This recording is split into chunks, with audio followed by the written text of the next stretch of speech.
Pocas películas me han perturbado más en los últimos tiempos que Guerra Civil, del inglés Alex Garland.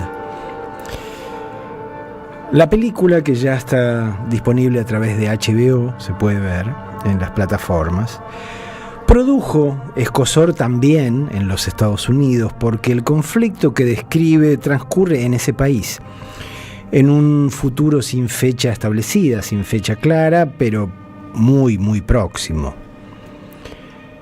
En su momento se cuestionó la idea de estrenarla durante los meses previos a las elecciones, o sea, en un contexto político caldeado, porque su tema prometía generar olas. El éxito comercial que obtuvo entonces, la peli se estrenó allí en los Estados Unidos en abril de este año, no sorprendió, por un lado, porque los estadounidenses están acostumbrados a ver películas en las cuales sus instituciones y monumentos son amenazados y hasta destruidos por la violencia. Ese trend, esa tendencia, la inauguró de alguna manera Día de la Independencia, aquella película de ciencia ficción con Will Smith, ¿se la acuerdan?, en el año 96, y el muy real ataque a las Torres Gemelas lo convirtió después en tradición. Quizás porque temen que esas violencias se repitan, se ve que necesitan verlas dramatizadas, conjurarlas de algún modo, en el cine y en las series. Y Guerra Civil es generosa a ese respecto, porque no escatima imágenes de devastación en Washington, incluyendo el interior de la Casa Blanca. Pero más allá de su éxito y de los debates que inspiró en medios y redes, la victoria que Trump obtuvo el mes pasado sugiere que el film no movió el amperímetro de la realidad, lo cual no hizo otra cosa que dar por buena la tesis central del film. El guionista y director Garland, que además es novelista, su primera novela fue esa que se llamó La Playa. ¿Se acuerdan? Una novela que adaptó Danny Boyle con Leonardo DiCaprio como protagonista. Garland, inscribió su historia y la historia de esta película de Guerra Civil en un contexto histórico-político mínimo hasta lo amarrete, diría. Si algo no hace Guerra Civil es abundar en detalles sobre la situación que detona el enfrentamiento, que es el trasfondo de la anécdota. Solo cuenta lo imprescindible. En primer lugar, que en la Casa Blanca de su ficción hay un presidente que vulneró la Constitución, que se cagó en la Constitución de los Estados Unidos para permitirse a sí mismo un tercer término de gobierno. Garland no dice si este presidente es republicano o demócrata, pero el poco afecto que muestra por la institucionalidad lo emparenta con Trump, medio inevitablemente.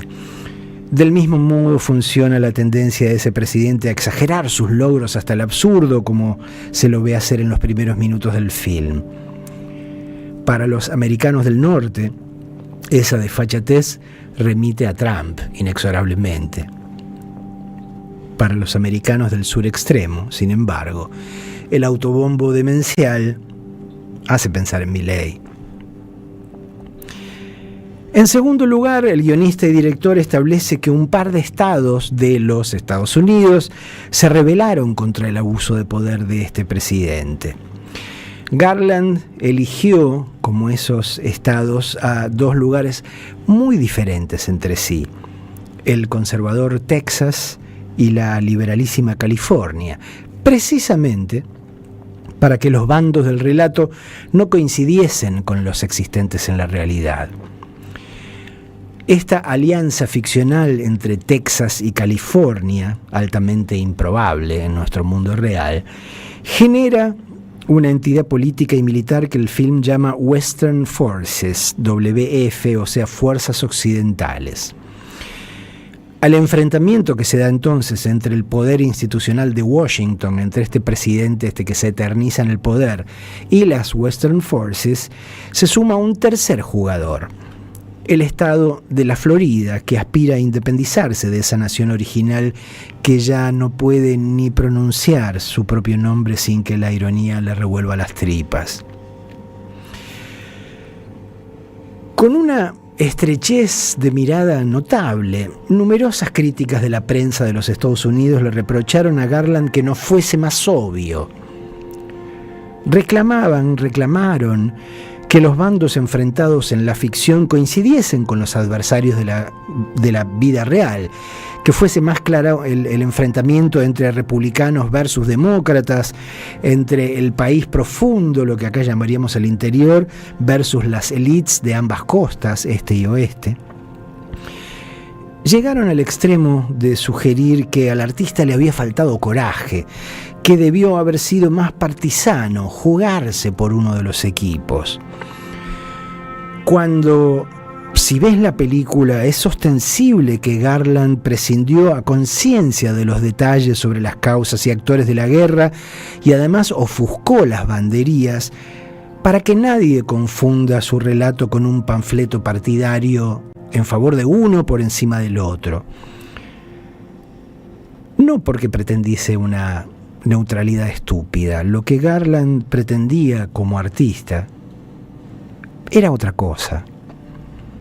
Algo que se aclara cuando le prestas atención a los protagonistas que eligió. En la película Guerra Civil hay 4 personajes centrales y todos son periodistas. 2 cronistas, ambos hombres, el veterano Sammy, que trabaja para, tal como lo define alguien, lo que queda del New York Times, y el joven Joel, encarnado por el brasileño Wagner Moura, empleado de la agencia Reuters. Después están las 2 mujeres, y las 2 mujeres son fotógrafas. Lee, interpretada por Kirsten Dunst, especialista en conflictos bélicos, y la jovencísima Jessie, que recién está empezando pero admira a Lee y querría ser como ella. Ya esta decisión creativa es interesante.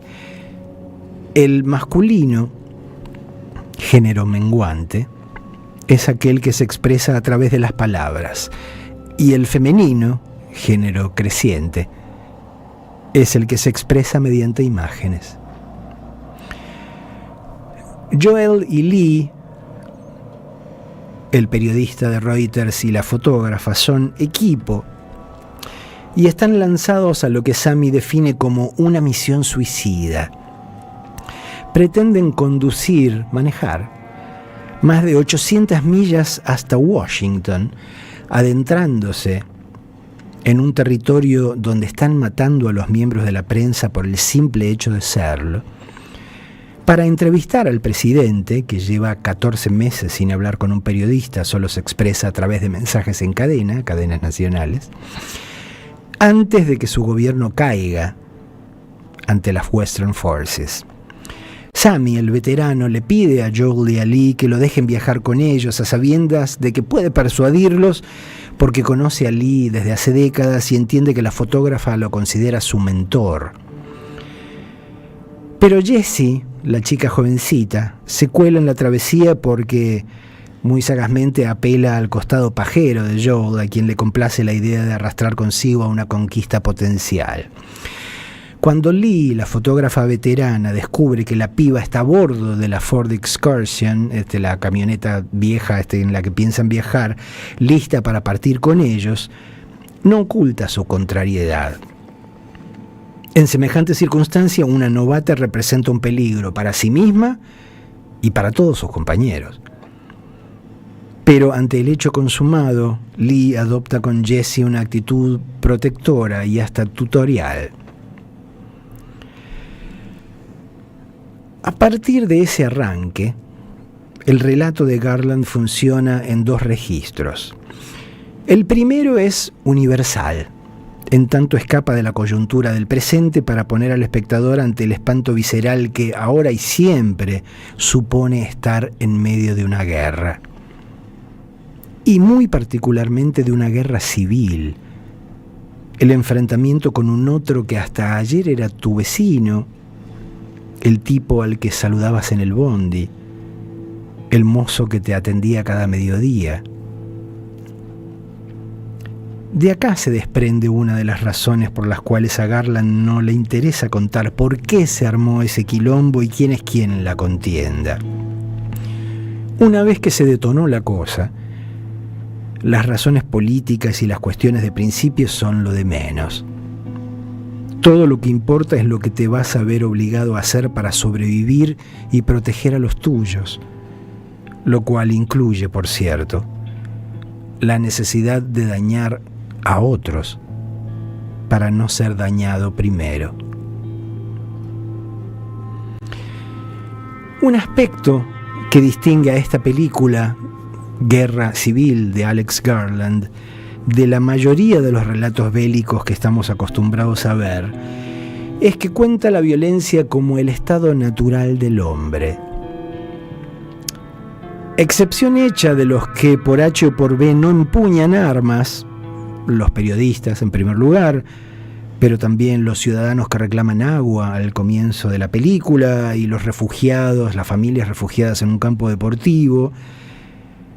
Todos los demás se ven chochos con la cosa, como peces en el agua. Acá no hay, como en tantas otras películas, soldados con miedo ni acongojados por la culpa. Todos los que disparan con gusto. En este film, para quienes la practican, la guerra es una oportunidad, el sueño de cualquier emprendedor, el mercado en acción. Pero también existe, como decía, otro registro del relato que me parece tanto o más interesante. Uno que no apunta, como el primero, a un dilema que nos acompaña desde el surgimiento de la especie humana, la pregunta sobre si la violencia no es nuestro estado ideal, la salsa que nos complementa mejor, sino a un tema bien de hoy, a una preocupación propia de este momento de la vida sobre el planeta. Que el director y guionista Alex Garland haya elegido como vehículo de sus dudas a 4 periodistas y en particular a 2 fotógrafas de generaciones diferentes, no puede ser casual. Porque son ellos los que corporizan la pregunta sobre el sentido de contar lo que está ocurriendo y, en consecuencia, del valor de las imágenes en el mundo de hoy. La oposición entre la veterana Lee y la novata Jessie no es un capricho argumental, sino la dramatización de una discusión en curso, que Garland ya cree saldada, me temo. El nuestro ya no es el mundo donde contar lo que ocurre a través de imágenes puede generar conciencia y, en consecuencia, lucidez. Los Robert Capa y las Lee Miller, extraordinarios reporteros de guerra, serían ya reliquias de un pasado irrepetible. Hoy somos todos Jessies. Sacamos fotos y grabamos de manera constante. Y como no lo hacemos para crear ni comunicar nada valioso, sino compulsivamente, solo generamos imágenes que nada dicen, que nada cambian, que nada transforman.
Somos Radio AM530.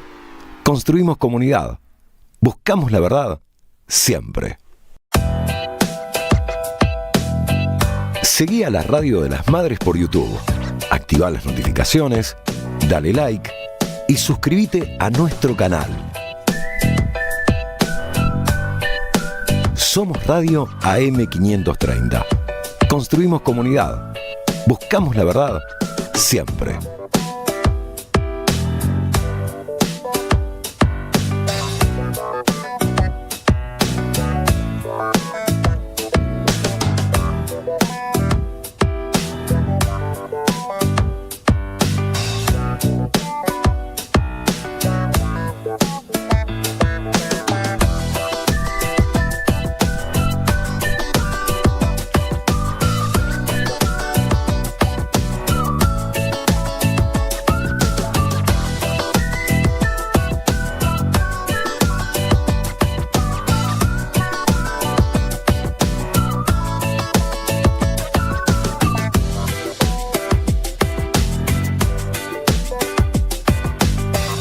Seguí a la Radio de las Madres por YouTube.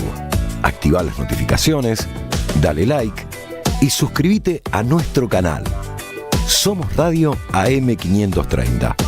Construimos comunidad. Buscamos la verdad siempre.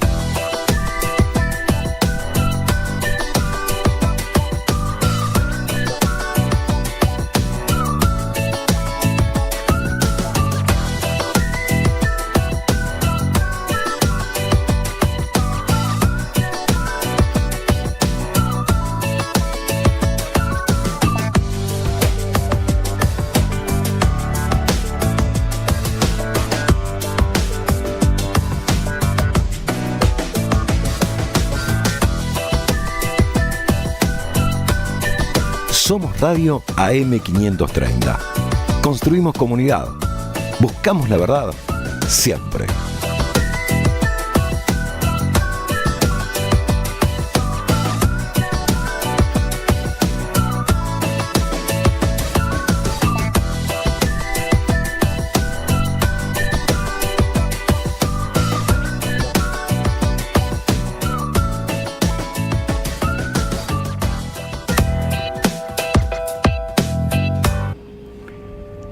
Un modelo que Alex Garland tuvo a mano mientras imaginaba y filmaba Guerra Civil fue el de Apocalypse Now.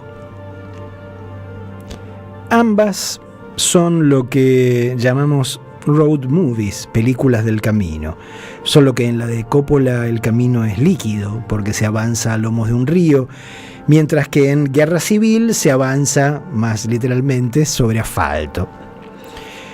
Esta decisión narrativa, la de contar qué ocurre durante una travesía, le confiere a ambos films su naturaleza episódica. Durante el periplo, los protagonistas se van topando constantemente con escenarios y personajes nuevos que dramatizan diversos aspectos de la guerra. Y esos mini escenarios sucesivos moldean el estado de ánimo de los protagonistas e inciden sobre las decisiones que tomarán cuando se diriman sus destinos.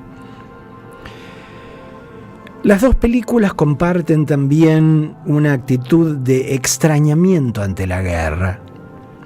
Más se adentran, más absurda y cruel la encuentran. Abrazar la violencia, entregarse a ella, equivale a perderse en la tiniebla más apretada del alma humana, a meterse en un territorio donde, si te descuidas, ya no hay más alma, porque la dejaste atrás, te desembarazaste de ella, la perdiste. A la hora de subrayar el costado alucinógeno, demencial de ese tránsito hacia la nada, a Coppola le vino bien el hecho de que sus soldados estuviesen todo el tiempo de la cabeza, en ácido. Los protagonistas de Guerra Civil no son soldados, solo le entran al porro, por lo menos eso es lo que se ve, pero no porque sean más discretos que los soldados o porque sean moralistas, sino porque ya son adictos a la más poderosa de las drogas, que es la adrenalina. Los soldados no son voluntarios, los han metido en ese quilombo de una patada en el culo, pero los cronistas de guerra sí son voluntarios, han elegido ser lo que son, porque el subidón que te da el peligro es increíble. Y una vez que pasó el susto, lo único que querés es repetir la experiencia. Yo cubrí como periodista un bardo hiperviolento solo una vez, la segunda intifada, a fines del 2000 en Palestina e Israel. Pero cuando volví a casa, lo único en que podía pensar era en qué otra guerra podía colarme y a qué medio apelar para que me bancase la cobertura. En aquel momento nada deseaba más que revisitar el high, esa excitación que nunca antes había experimentado de esa manera. Garland tiene tan claro que está continuando la conversación que abrió Apocalypse Now, que incluye al menos 2 guiños cuya función es involucrarnos a todos los espectadores en el juego. El primero ocurre aproximadamente a los 45 minutos y te predispone a lo que va a venir mediante una cuña auditiva. La banda sonora original de Ben Salisbury y Jeff Barrow, que es lo que estamos escuchando de fondo, se vuelve disonante y remite así a las disonancias de la música que Carmine Coppola compuso para Apocalypse. Se vuelve extrañamente parecida. El segundo guiño tiene lugar 10 minutos más tarde, cuando los periodistas se topan con un francotirador que dispara desde una casa y con los 2 soldados que están tratando de neutralizarlo. Joel, entonces, el periodista joven, le pregunta a esos 2 soldados si son de las Western Forces, porque todo es tan confuso durante la película a ese respecto que nunca sabemos muy claramente de qué bando está cada uno de los uniformados, ¿no? Y uno de los soldados le responde entonces que no hay nadie dando órdenes, lo cual remite a la escena de Apocalypse en la que el teniente Willard pregunta lo mismo a un morocho que también confiesa que no tiene a nadie por encima, que no existe cadena de mando, que ahí cada uno está librado a su suerte. A continuación, este soldado, el de Civil War, de Guerra Civil, explica la situación en la que están todos embretados en ese momento en los términos más elementales. Alguien está tratando de matarnos, dice, y nosotros estamos tratando de matarlos a ellos. Listo. Eso es todo. Ahí no cuentan las razones, ni las ideologías, ni la moral. De eso va la guerra, y en particular la guerra civil. De matar a otro para que no te mate a vos. Todo lo demás es cháchara o mera justificación. Por eso, cuando Joel insiste en seguir haciendo preguntas y comentarios erróneos, no se le ocurre nada mejor que espetarle al soldado que no sabe para qué bando está peleando, el tipo le cierra la boca diciendo: «Ah, vos sos un retardado. No entendés ni una palabra de lo que digo». Y tiene razón. Joe podrá tener experiencia como cronista de guerra, pero no caza una porque está tratando de interpretar el asunto en los términos equivocados, confundiendo las reglas del juego. Esa no es una guerra convencional donde el ejército de una nación se enfrenta al ejército de otra. Ahí no rige la Convención de Ginebra, no hay reglas, todo vale.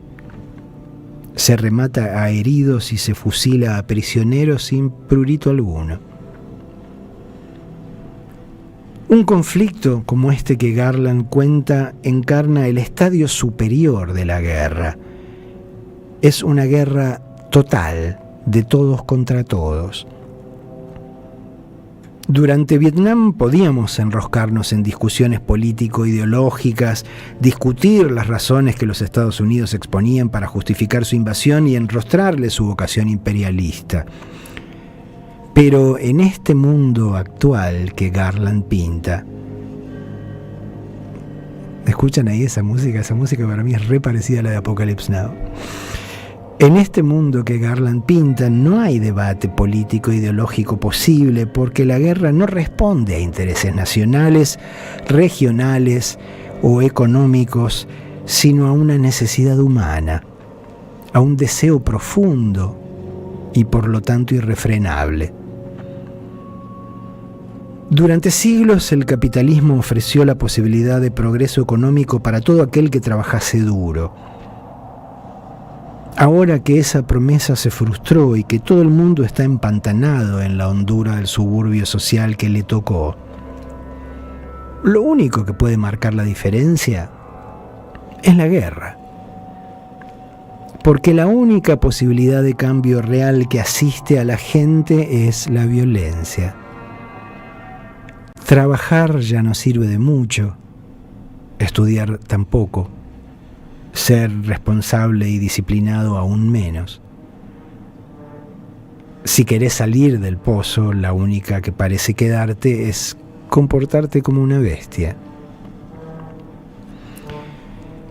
Este punto es el primero que se preocupa en establecer Garland durante la parada inicial del viaje que ocurre en una estación de servicio. Ahí Lee y Jessie, porque ellas son las que importan, las verdaderas protagonistas, se topan con dos tipos apaleados y colgados por los brazos de un caño en las alturas. El tipo joven, que fue uno de los que los puso ahí y que además los vigila, dice que esos dos son saqueadores. Es decir, que los han pescado, que los han atrapado mientras trataban de robar vituallas. Uno de los colgados abre la boca entonces para explicarse. Tengo hijos, dice.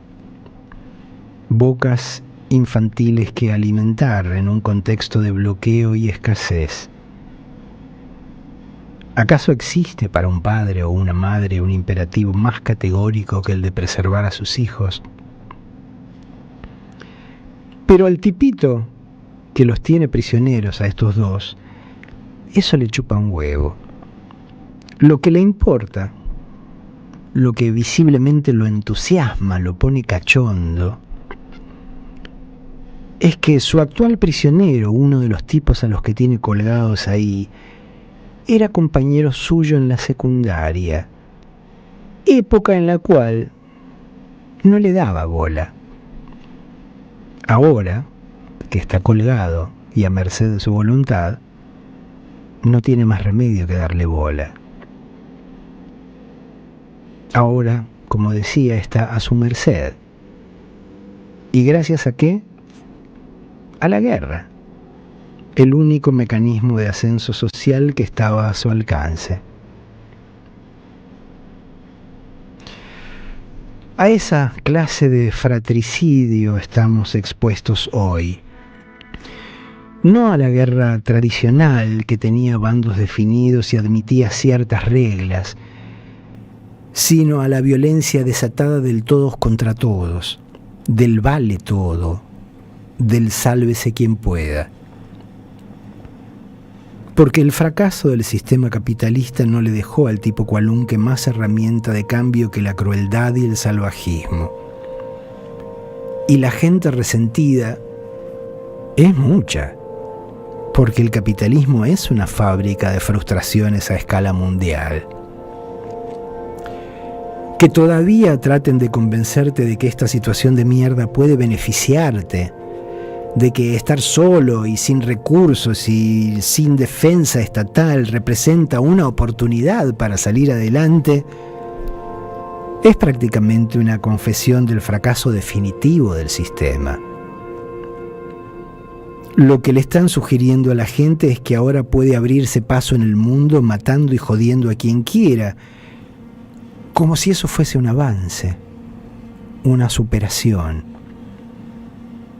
cuando por definición es todo lo contrario, porque los únicos que van a beneficiarse con la masacre generalizada son los fabricantes de armas y los tecnos señores feudales, aquellos a quienes Garland deja deliberadamente fuera de cuadro, porque son los que siempre están a buen resguardo, los que nunca se ensucian las manos.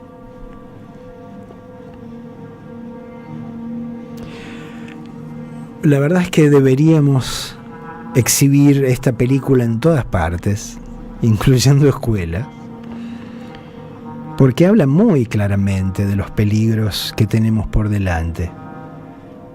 Nuestro drama ya no es algo como Vietnam, es la normalización de la violencia en los niveles medios e inferiores de la escala social. En ese sentido, Guerra Civil de Alex Garland recalibra las preocupaciones del film de Coppola. Y por eso podríamos rebautizarlo tranquilamente Apoca Civil War, o mejor aún, Apocalypse Later.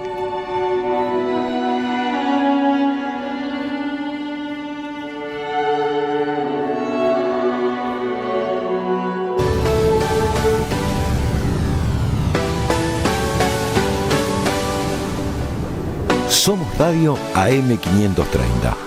Construimos comunidad. Buscamos la verdad siempre.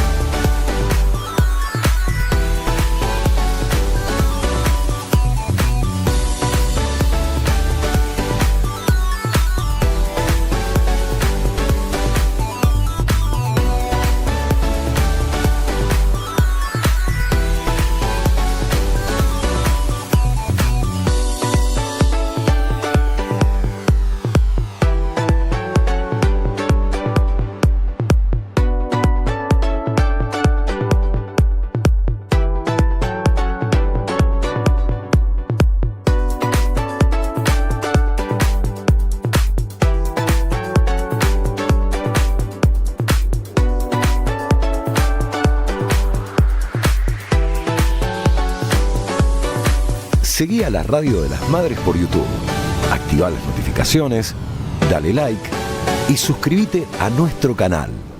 Somos Radio AM530. Construimos comunidad. Buscamos la verdad siempre.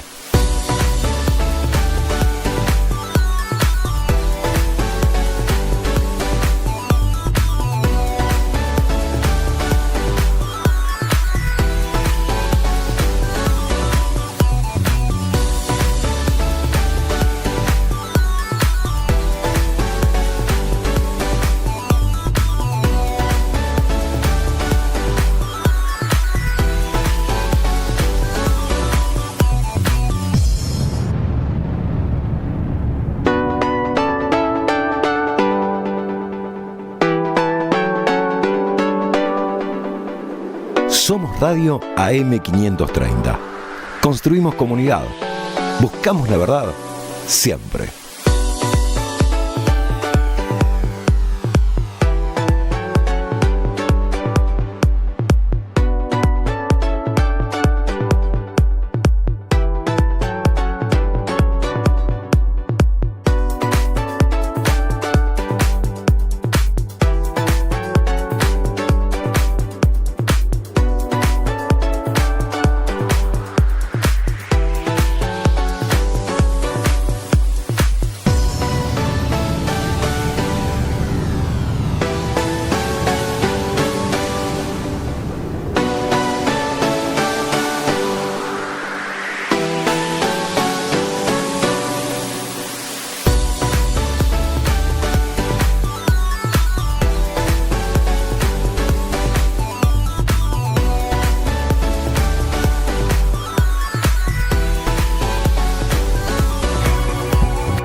Quise sugerir que Guerra Civil, la película de Alex Garland que ya tiene la plataforma HBO, tomó un dilema eterno, el de la violencia humana que siempre tratamos de contener con éxito relativo, para ayornarlo y preguntarse si, lejos de ser un defecto, la violencia es más bien un rasgo identitario, nuestro estado natural, parte de nuestra esencia. Ahora me gustaría hablar sobre la forma en la que el otro registro de lectura que yo mencionaba, aquel vinculado al sentido y el valor de las imágenes para dar cuenta de lo que nos pasa, complementa perfectamente la reflexión sobre nuestra agresividad.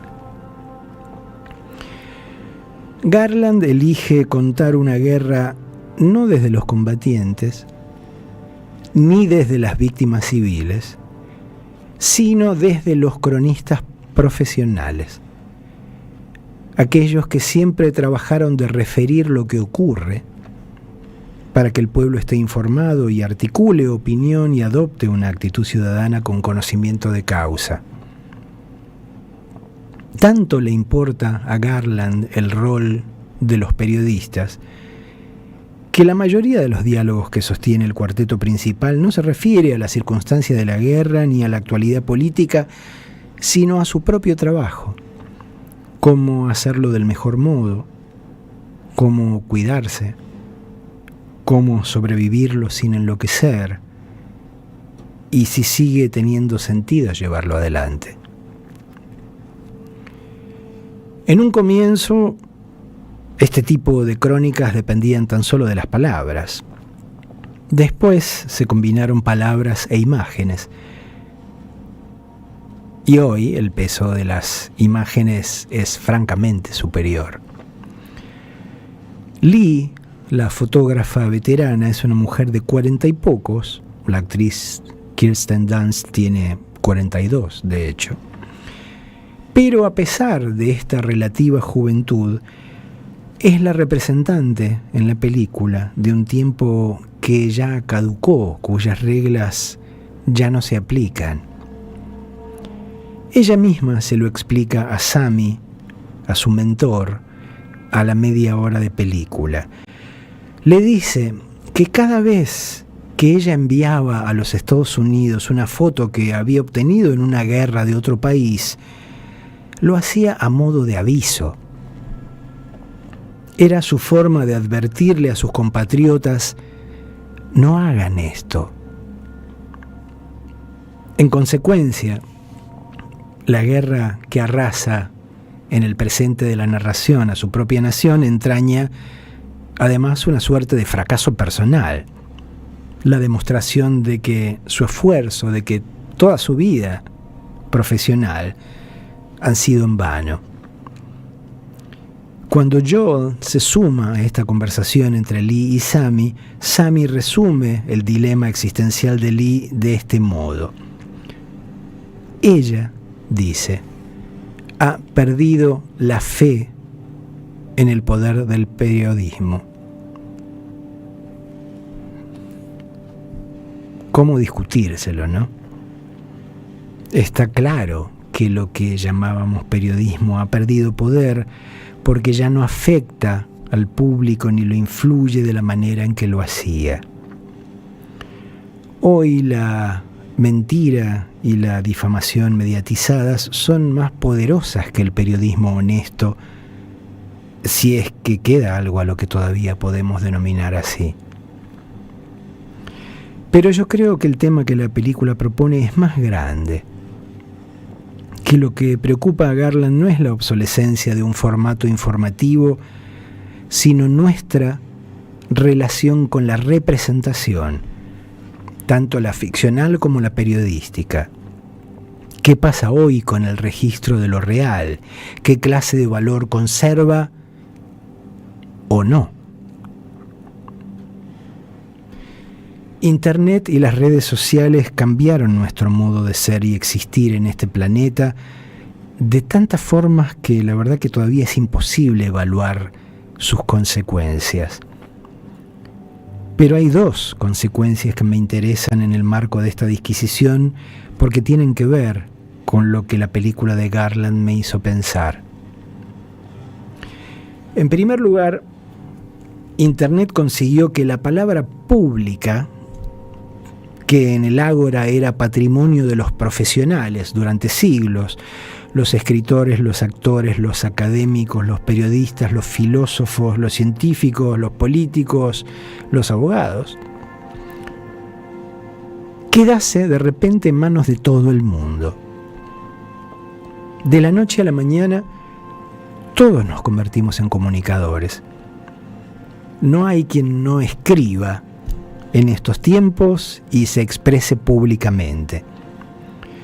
Lo cual al principio pareció auspicioso, porque sugería un efecto democratizador. Ahora todos podían hacerse oír, mostrarse, difundir sus ideas, su realidad, sus opiniones.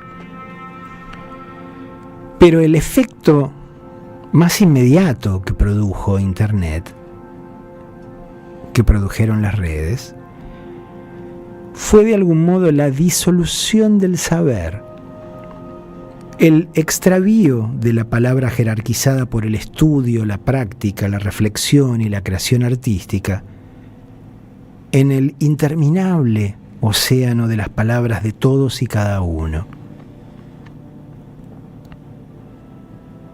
No estoy tratando de sugerir con esto que las palabras autorizadas de antaño eran las únicas que valían.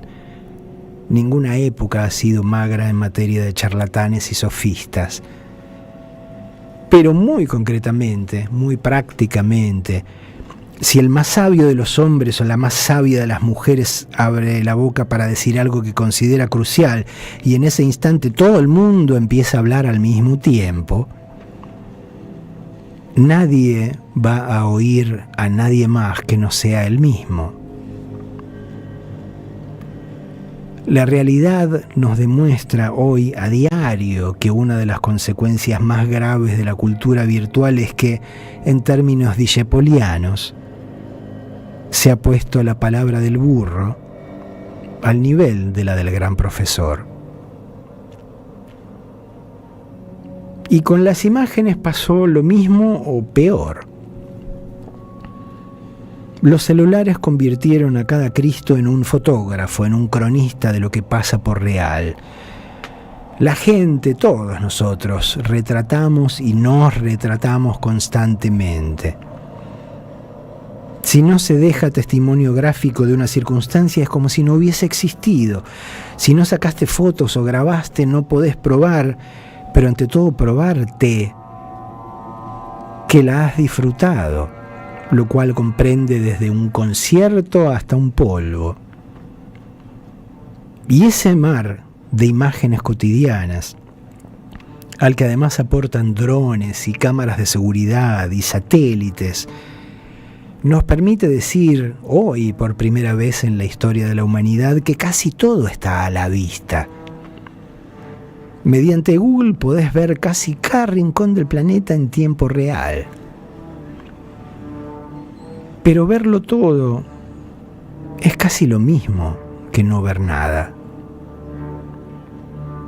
Porque no estamos hechos para verlo todo, sino para recortar la realidad, hacer foco, discriminar, elegir. Estamos hechos para que nuestros sentidos y mente decidan qué es relevante y qué no, qué requiere de la claridad del primer plano y qué puede quedar borroso. Y esa es la diferencia entre lo que hacen Lee y Jesse en la película Guerra Civil. Lee, la fotógrafa veterana, fue siempre en busca de una imagen cargada de sentido, que no solo fuese un reflejo de lo real, parcial siempre, por definición, sino que además pudiese operar sobre la realidad, incidir sobre ella, modificarla. Para Jessie, en cambio, no porque sea mala o necia, sino porque es joven y no conoce otra cosa que esta cultura virtual. El único sentido que tiene una imagen es transaccional. Lo que le importa de una imagen no es lo que puede sugerir, comunicar, sino si cotiza en el mercado de las imágenes actuales o no. Porque imágenes produce todo el mundo y las únicas que se diferencian del resto son aquellas que reclama el mercado. Por eso Lee mira como quien ve a través de una lente que encuadra y discrimina como un ojo, mientras que Jesse mira como quien contempla un panóptico, un dispositivo electrónico que le permite ver miles de cosas en simultáneo. ¿Y cuál de esas miles de imágenes merece que hagamos zoom sobre ella cuando el mosaico entero no significa nada? Solo aquella que puede procurarte dinero, fama, o ambas cosas a la vez. Por eso el momento más significativo de este film sobre la violencia es uno silencioso y calmo. Cuando Lee contempla la foto que le tomó al cadáver de un ser querido, una foto que además de relevante en términos emocionales, es bella, y decide borrarla. En este mundo donde las imágenes han sido banalizadas porque su ubicuidad, su omnipresencia, ha neutralizado su poder dramático y comunicativo, tiene sentido, creo, resistirse a que algo que consideramos trascendente se convierta en bits. Habría que privilegiar el almacenamiento interno, en el alma, al almacenamiento en el disco rígido. Lo trascendente suele solaparse con lo sagrado, y lo sagrado está conectado con el misterio, con lo inefable, con lo que no se puede ver ni definir con claridad. No se puede medirlo todo en esta vida a partir de su capacidad de ser o no registrado, de ser o no retratado. Ojalá todo el mundo se expusiese a más experiencias de las que no pueden convertirse en un salvapantallas.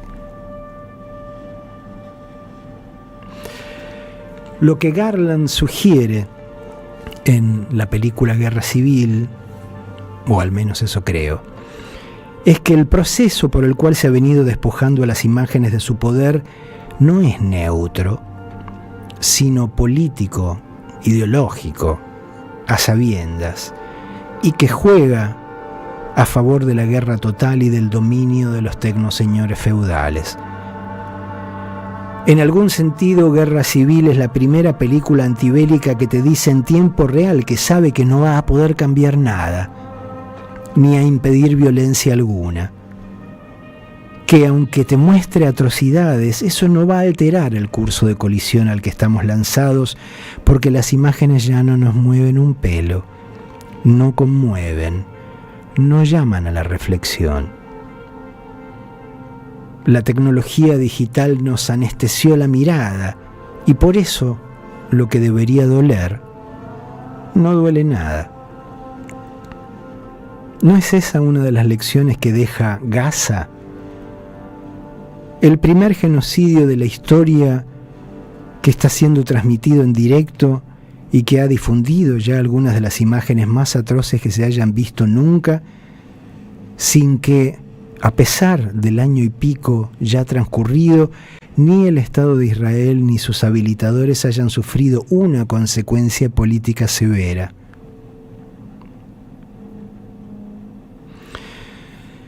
Esta semana vi una grabación que me impresionó como una especie de coda involuntaria a la película de Garland.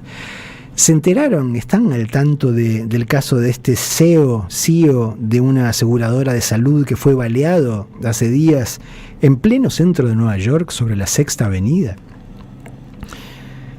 Las cámaras de seguridad grabaron a su asesino, un tipo encapuchado, flaco, con una mochila a la espalda, en el instante en que levanta su arma y con una tranquilidad pasmosa fusila a este tipo, a este CEO, por la espalda.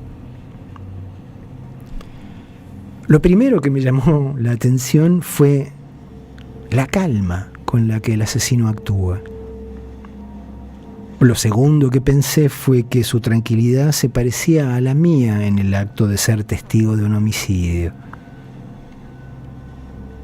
Ves esas imágenes y las asimilás involuntariamente, no hace falta que lo pienses, o sea, en tu cabeza las sobreponés, sobreimprimís a las de cualquier serie o película de las tantas miles que ya has visto, y por eso lo que te producen se parece mucho a lo que te producen esas imágenes cuando están en una película o en una serie. Nada. La sensación de que te estás entreteniendo, de que estás siendo testigo de algo que te da una excusa para ingerir pochoclo. Pero una vez que viste morir a alguien de verdad en una pantalla grande o chica, y eso no te movió un pelo, ¿cuánto más cerca estás de sentir nada si te toca ver violencia sin intermediación electrónica? Porque si te anestesiaron la mirada, quedaste a un punto de la que depende la definición de la especie. ¿Qué es lo que nos hace humanos, a fin de cuentas? ¿La violencia o la sensibilidad? La transformación que los tecnoseñores impulsan es tan violenta y radical que tienta a llamarla, yo mismo lo hice la semana pasada, revolución. Pero la raíz de la palabra revolución apunta a un salto evolutivo, cuando en este caso el único salto hacia adelante es tecnológico, combinado con un atroz retroceso en materia de desarrollo humano. Por eso creo que le queda mejor el neologismo reinvolución. Eso es lo que producen hoy en una escala y a una velocidad que va a requerir no de parches ni de medidas tibias, sino de una respuesta proporcional. Reinvolución o revolución. Diría Hamlet, that is the question.